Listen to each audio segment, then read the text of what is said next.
माघ महीने में गणेश चतुर्थी की कथा आइए सुनते हैं। एक शहर में देवरानी जेठानी रहती थीं। जेठानी अमीर थी, देवरानी गरीब थी। देवरानी गणेश जी की भक्त थी। देवरानी का पति जंगल से लकड़ी काटकर बेचता था और अक्सर बीमार रहता था।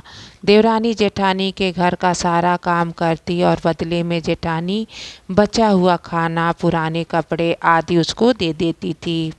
इसी से देवरानी का परिवार चलता था। माघ महीने में देवरानी ने तिल चौथ का व्रत किया।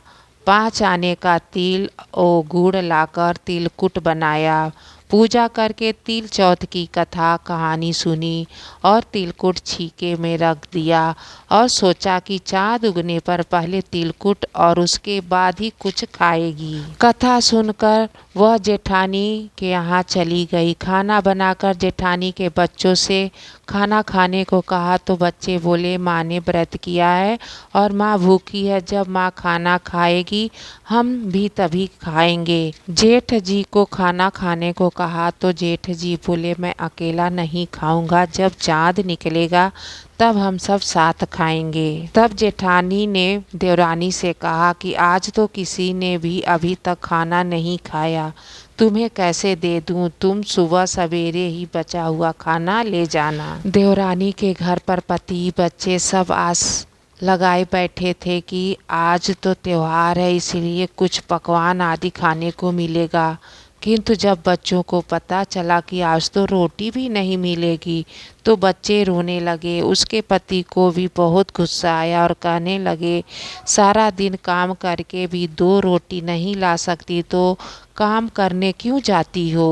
पति ने गुस्से में आकर पत्नी को कपड़े धोने वाले से मारा। धोना हाथ से छूट गया तो पाटे से मारा। वह बेचारी गणेश जी को याद करती हुई रोते रोते पानी पीकर सो गई। उस दिन गणेश जी देवरानी के सपने में आए और कहने लगे धोने मारी, पाटे मारी, सो रही या जाग रही है।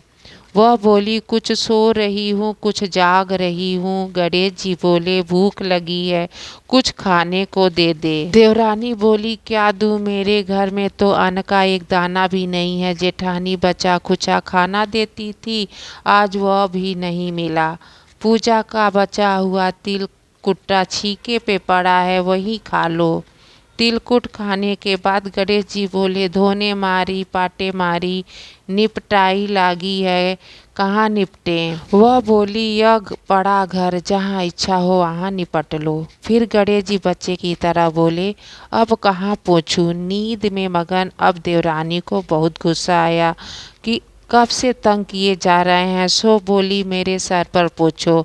और कहाँ पोछोगे। सुबह जब देवरानी उठी तो वह देखकर हैरान रह गई कि पूरा घर हीरे मोती से जगमगा रहा है। सिर पर जहाँ विनायक जी पोछनी कर गए थे वहाँ हीरे के टीके और बिंदी जगमगा रहे थे। उस दिन देवरानी जेठानी के यहाँ काम करने नहीं गई। बड़ी देर तक राह देखने के बाद जेठानी ने बच्चों को देवरानी को बुलाने को भेजा।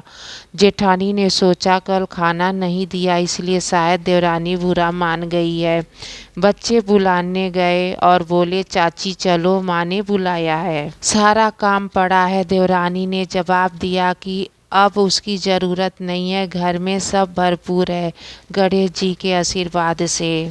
बच्चों ने घर जाकर माँ को बताया कि चाची का तो पूरा घर हीरे मोती से जगमगा रहा है। जेठानी दौड़ती हुई देवरानी के पास आई और पूछा कि यह सब हुआ कैसे। देवरानी ने उसके साथ जो हुआ वो सब कह डाला। घर लौटकर जेठानी अपने पति से कहा कि आप मुझे धोने और पाटे से मारो। उसका पति बोला कि भली मानस, मैंने कभी तुम पर हाथ भी नहीं उठाया, मैं तुम्हें धोने और पाटे से कैसे मार सकता हूँ। वह नहीं मानी और जिद करने लगी। मजबूरन पति को उसे मारना पड़ा।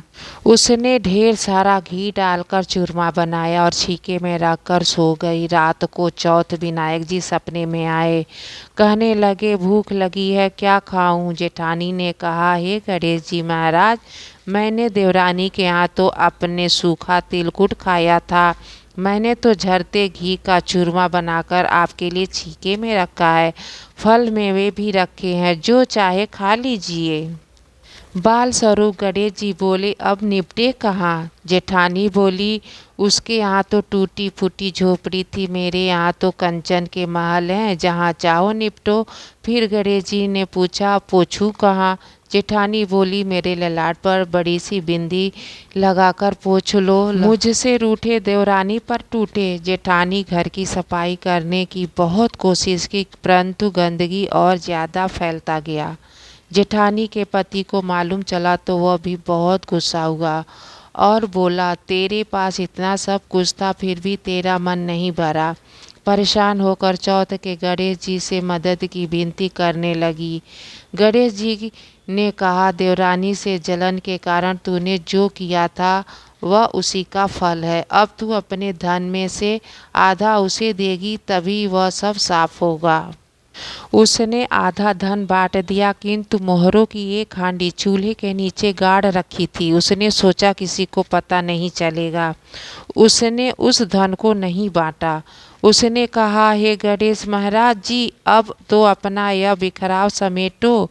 वे बोले, पहले चूल्हे के नीचे गाड़ी हुई मोहरों की हांडी सहित ताक में रखी 2 सुई के भी 2 हिस्से कर।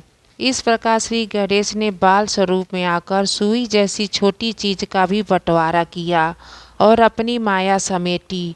हे गणेश जी महाराज, जैसा आपने देवरानी पर कृपा की, वैसे सब पर करना। कहानी करने वाले, सुनने वाले और हुंकार भरने वाले सब पर कृपा करना, किंतु जेठानी को जैसा सजा दी वैसा किसी को मत देना।